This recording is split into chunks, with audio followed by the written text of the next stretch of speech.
All right. First and foremost, I'm going to give all praise, honor, and glory to Yahweh, Ba'ashem Yahushua, Ba'ashem Kakwadash. Double honors to the elders and the apostles of Great Millstone who rule well and who is worthy to be counted for double honors.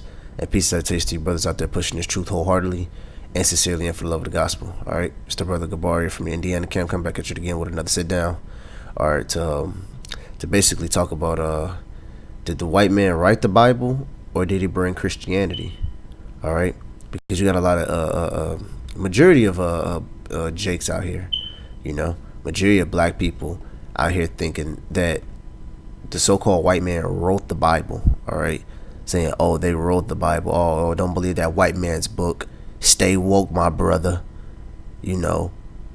That's the white man's book. I don't want to read what the white man tells me to read. All right, which the thing about when they say that is the number one thing is that how can you just claim this is a white man's book when you don't even know what's written? You don't even know how to break down the things that's written therein.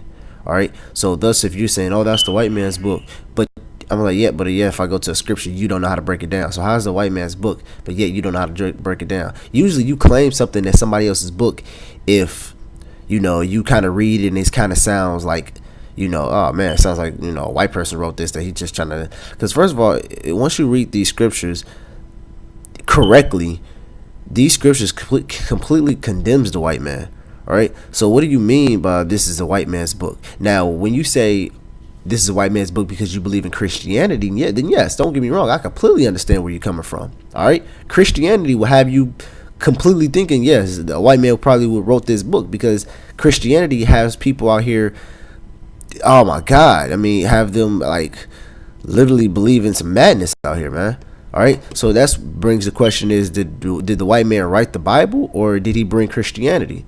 All right, so I'm gonna go through the scriptures and just basically, show you how the Bible and Christianity has nothing to do with each other, and then you can make the comparison to yourself, and you have to go back and think, well, the white man, he said this is about the Bible, he says this about the Bible, but the Bible has nothing to do with that because that just brings more lies upon the Bible. The Bible said never said nothing about that, And the first thing I'm gonna get is, where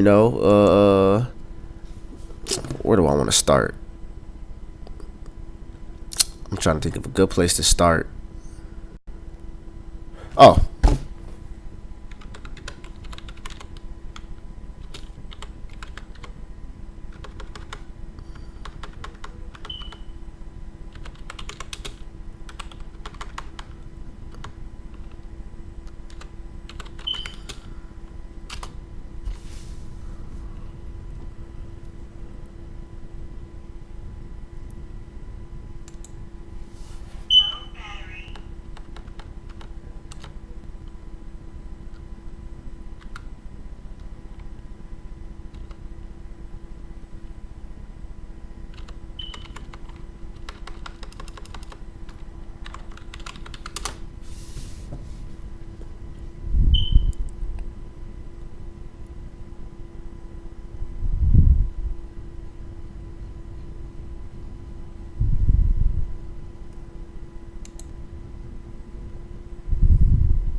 Where is it at? I'm trying to find a good place to start.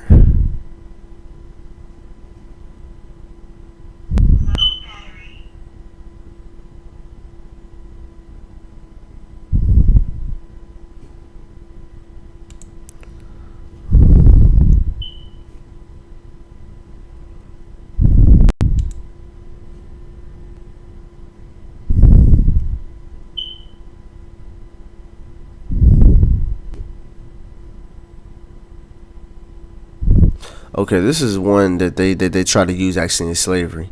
This is Colossians chapter 3 verse 22.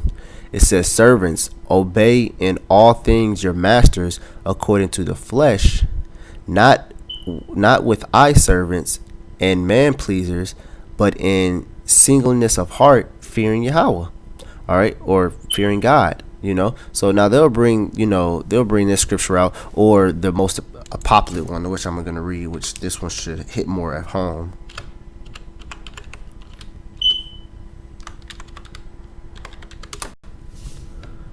That one's one of them, but this is wow,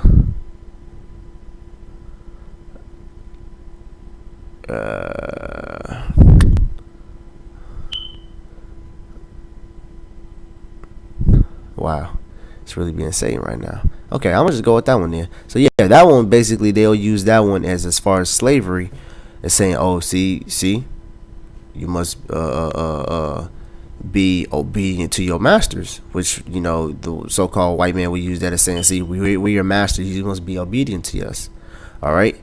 So reading that scripture out of context, you actually think, oh yeah, well, he's my master, so yeah, I have to be obedient to him, which that's not what it's talking about. All right. The masters that it's talking about, it says what, according to your flesh, it's talking about what, the brothers that's over you. All right.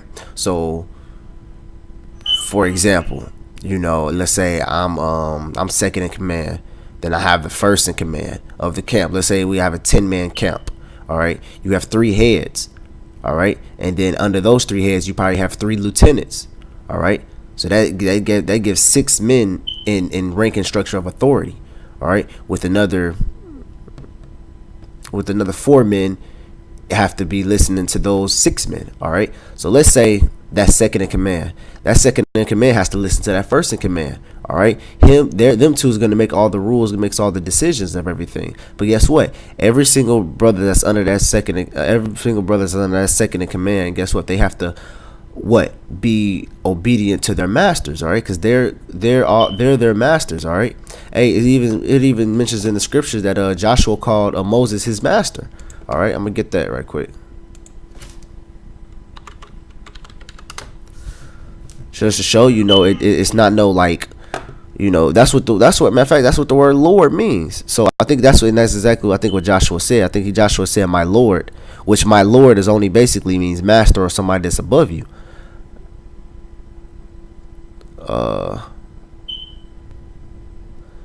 Hold on, Papa Kushaka. Give me like 2 seconds.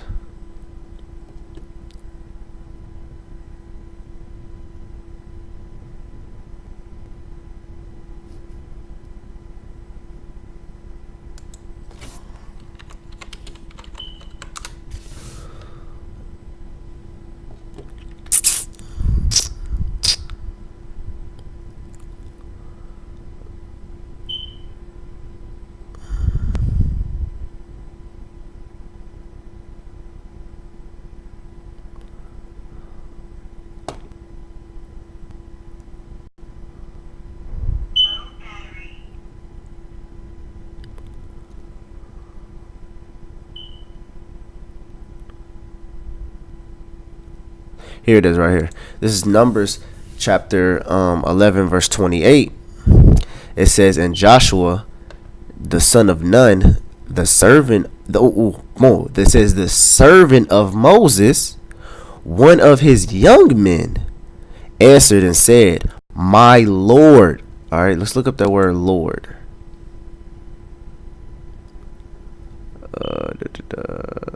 All right, look up the word my Lord. All right, the word my Lord means firm, strong, Lord, master. Lord, master, reference to men. All right, so basically it means master, king. All right, so when Joshua said my Lord, he was referring to Moses, his master, and it called Joshua his servant. All right, it said let me read that over. It says, and Joshua the son of Nun, the servant of Moses. See, so when that scripture the Esau tries to use it himself as far as like, see, I'm you guys' master, you should be obedient to me. No, that scripture really means that these brothers that's over ahead of you, these brothers that's in high ranking authority figures than you should be obedient to them, just like Joshua was obedient to Moses, because Moses was the top tier guy of Israel at the time. And Joshua was his servant, so he had to be obedient to Moses, man. All right. It says, "And Joshua the son of Nun, the servant of Moses, one of the young men, answered and said, my Lord Moses, forbid them." All right. So basically, Joshua was being obedient. He was following this scripture. He was following that scripture in Colossians. He was following that scripture in Colossians right here in Numbers, man, because he was Moses' servant and he was being obedient unto him, man. All right.